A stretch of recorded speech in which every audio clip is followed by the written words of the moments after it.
Okay, we're looking at a Heathkit AA-22 amplifier. This was produced in the mid-60s. It is a push-pull type amplifier. It has a series of inputs.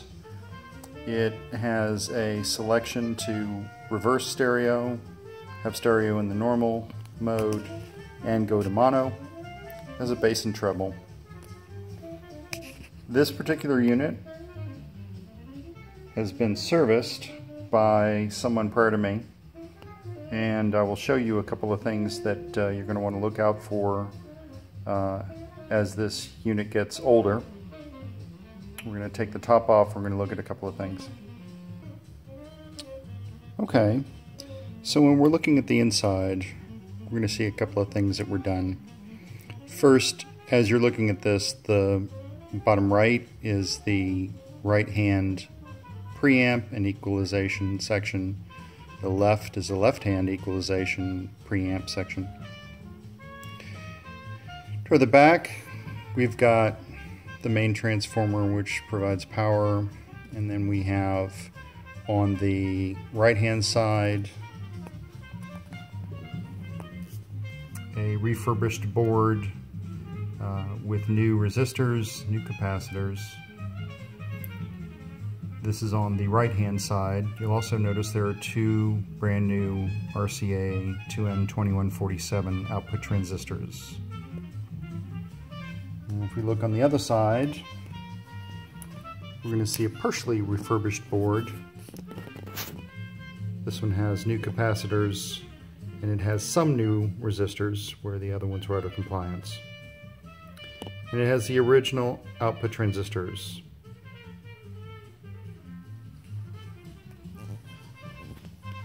During a prior bit of work that was being done on this, those two gray capacitors had been replaced. They are not in spec for the unit, but they do work with the unit. They're out of spec by about 2,000 microfarad, which may not have a tremendous effect.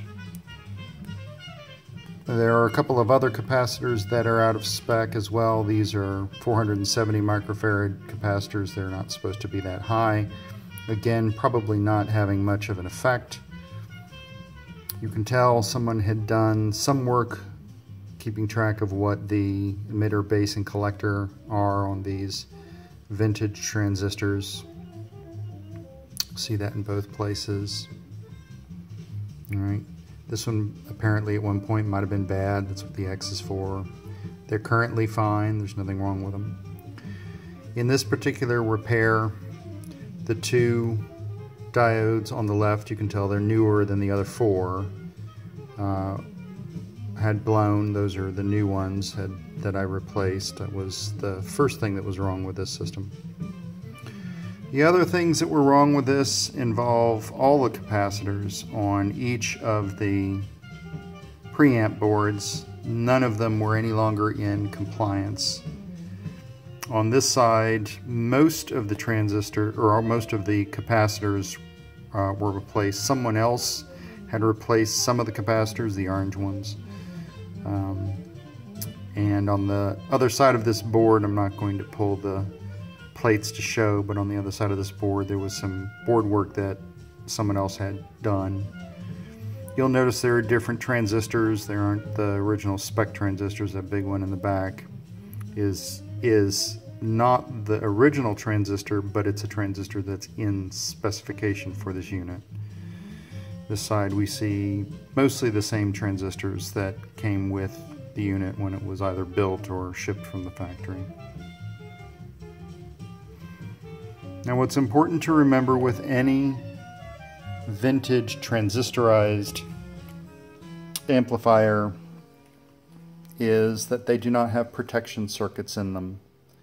So if you cross the output legs going to your speakers, they will immediately blow these output transistors. These output transistors are somewhat available. They're not as easy to get as they may have been 20 years ago. But you have to take extreme care when you are hooking this into your speaker system, and make sure that you adhere to the impedance that's on the back. I'm going to pause this and show you that in just a second. And here's the output. You'll notice that the speakers have connections for 8 ohm, 8 and 16 ohm, and 4 ohm speakers. If you're going to hook this to 4 ohm speakers, make sure that you hook them to the 4 ohm terminal. If you don't, that's almost as bad, especially as the unit cranks up. It's almost as bad as hooking them up in such a way that they would short. Now, it's not a short, but it's not good to do. So if you have 8 ohm speakers, hook them to the 8 ohm. If you have 4 ohm, hook them to the 4 ohm. This unit is offered on eBay, and there are some differences from the original unit as it was shipped. Obviously, we do have a scratch, pretty bad scratch on the faceplate right there. I did my best to clean it up, but I didn't try to rebrush it.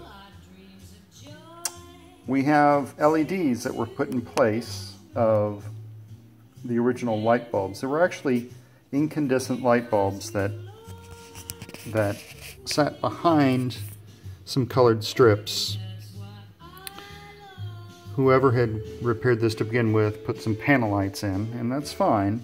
But when you do that, you typically replace this resistor, and they had not. However, the panel lights are working fine, so I didn't make any changes to it. As I said, those capacitors, the gray capacitors, are out of spec. They are 8,000 microfarad, 8,700 microfarad. They're supposed to be 6,000 by the book. But as I said earlier, they don't seem to have any effect. That difference doesn't seem to have any effect on the way it sounds. You'll also notice I did replace the cord. This happens to have a polarized cord, but it doesn't really matter. That's been replaced. So again, this unit is repaired. There's one other thing I'll show you before I close out this video, and that's going to be the case top.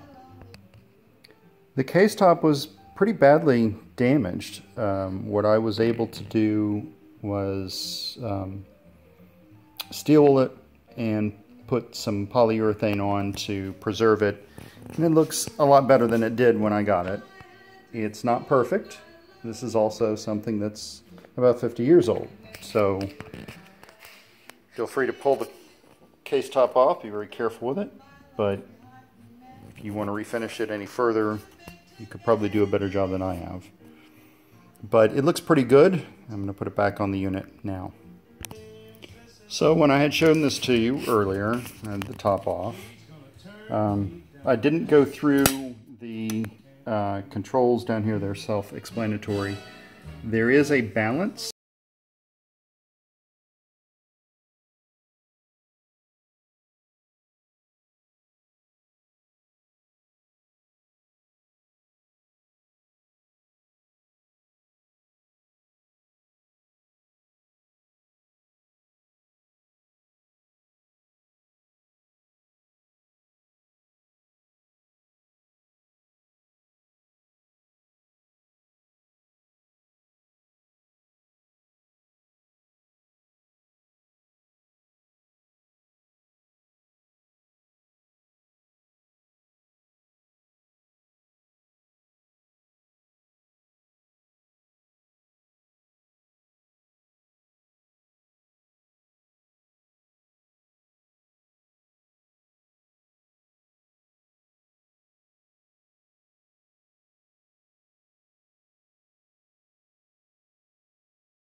as well.